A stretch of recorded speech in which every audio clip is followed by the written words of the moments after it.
பால் வாங்கி வரேன்னு போனவ எவ்வளோ நேரம் ஆகுது, இன்னும் வீடு வந்து சேர்ந்தால பாரு. எங்கே தான் அளவெடுக்க போனான்னு தெரியல. வந்தண்ட பால்கார அடடா பசுமாட்டு குட்டி அழ போறேன், கொஞ்சம் காப்பி போட்டு குடிக்க போறேன்.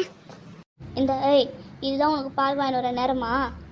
வாசப்படிலே உட்காந்து எப்போ போறேன்னு பார்த்துட்டு இருக்கப்ப இந்த கேள்விக்கு வர வேலையே கிடையாது. உன்கிட்ட தானே பேசிகிட்டு இருக்கேன், அங்கே என்ன சைடில் உனக்கு? எத்த அது ஒன்றும் இல்லைங்க அத்தை, பாலெல்லாம் தீர்ந்து போச்சான், அதான் நம்மளுக்காக இப்போ ஃப்ரெஷ்ஷாக கறந்து கொடுத்தாங்க அத்தை, அதான் லேட் ஆகிடுச்சு அத்தை. எது கேட்டாலும் ஒரு பதில் வச்சுட்டே இரு. போ சீக்கிரமாக போயிட்டு ஒரு காஃபி போட்டு எடுத்துட்டு வா. முதல்ல இவளுக்கு எதனா பண்ணி தொலையணும், எப்போ பார்த்தாலும் நொய் நம்ம உயிரை வாங்கிட்டே இருக்கா. நம்மளுக்கு எதனா வேலை செஞ்சு தருவோன்னு எண்ணம் இருக்காது, ஆனால் வேலைக்கு 3 வேளைக்கு சோறு இந்த டீ காஃபி மட்டும் மறக்காமல் கேட்டுருவா. ஆமாங்க சார், அந்த கிளைண்ட்டோடதுல அங்கே தான் சார் இருக்குது, பாருங்கள் சார். ஹேண்ட் ஓவரில் பிரபுக்கிட்ட தான் சார் கொடுத்துட்டு வந்தேன். வேறு என்ன டவுட்ஸ் இருந்தால் பிரபுக்கிட்ட கால் பண்ணி கேட்டுக்கோங்க சார். அப்போ நான் வச்சுறேங்க சார். எப்போ வீட்டில் இருந்தாலும் சரி வேலைக்கு போனாலும் சரி உனக்கு கால் பண்ணி தொல்லை பண்ணிகிட்டே இருக்கானுங்க. தினம் காஃபி போட்டியம்மா, காலையிலுக்கு என்ன டிஃபன் செய்கிற? பார்த்தா தெரியல, இப்போ தானே அடுப்பில் பால் வச்சிட்டு இருக்கேன், கொதிச்சுட்டு இருக்கு. என்னம்மா அடுப்போட நீ தான் ரொம்ப சூடாக இருக்க போல இருக்கே. எனக்கு ஆஃபீஸில் அர்ஜென்ட்டாக ஒரு மீட்டிங் இருக்குது, அதனால் நான் ஒரு 20 நிமிஷத்தில் கிளம்பிடுவேன். எனக்கு காஃபி மட்டும் போட்டு வந்து கொடு. இந்த வீட்டில் யாருக்கும் நம்ம மேலே அக்கறை இல்லை, அவங்களுக்கு என்ன தெரியும் அது மட்டும் கேட்டுக்கிறாங்க. நீ சாப்பிட்டியா, காஃபி குடிச்சா ஒரு வார்த்தை கேட்குறாங்களா? நம்மளுக்கு என்ன தெரியும் நம்மளே செஞ்சு நம்மளே சாப்பிடணும், அவ்வளோதான். யாரையும் நீ எதிர்பார்க்கவே கூடாது. இட்லி ஊற்றினா போதும்னு நினைக்கிறேன், சாம்பார் இருக்குது அதை சூடு பண்ணிவிட்டு வேணும்னா கார சட்னி கொஞ்சம் அரைச்சிப்போம்.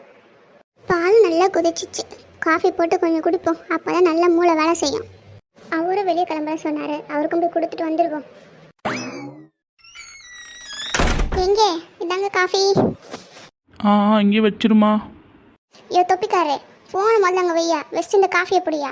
ஃபோனை பார்த்தா போதுமே உலகத்தையும் மறக்க வேண்டியது. வர வர உனக்கு வாய் அதிகமாகிட்டே இருக்குது. எனக்கு கோவம் வந்துச்சுன்னா உனக்கு என்ன பண்ணணும்னு எனக்கு தெரியாது.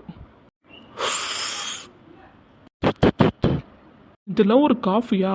வாயில் வைக்க முடியல. இதெல்லாம் மனுஷன் குடிப்பான்னு எடுத்து வந்து என்கிட்ட கொடுத்துருக்க பாரு. இது வேற உனக்கு வாய் வேற. ஐயோ தப்பிக்காரரே, கொஞ்சம் வார்த்தை அளந்து பேசு. என்ன என் காஃபியை பற்றி குறை சொல்லிட்டு இருக்க? இந்த காஃபியை தானே நீ இதுக்கு மேலே நல்லா இருக்கு 1க்கு 4 வாங்கி குடிச்ச. அப்போல்லாம் தெரியலையா என்னோட காஃபியோட டேஸ்ட்டை பற்றி? வீட்டில் ஒரு மளிகை சமம் கிடையாது, காஃபி தூளே பக்கத்து வீட்டிலேருந்து கடை வாங்கி தான் உனக்கு காஃபி போட்டு வந்து கொடுத்தேன். இதில் உனக்கு இந்த எகத்தால வேற கேட்குது. அம்மா உன் பிள்ளையும் சேர்ந்து நல்லா ஏமாற்றி என்னை கல்யாணம் பண்ணி கூப்பிட்டு வந்துட்டு இப்போ என்னன்னா 2 பேரும் அடிமை மாதிரி என்னை வேலைக்காரியோட கேவலமாக நடத்திட்டு இருக்கீங்களா?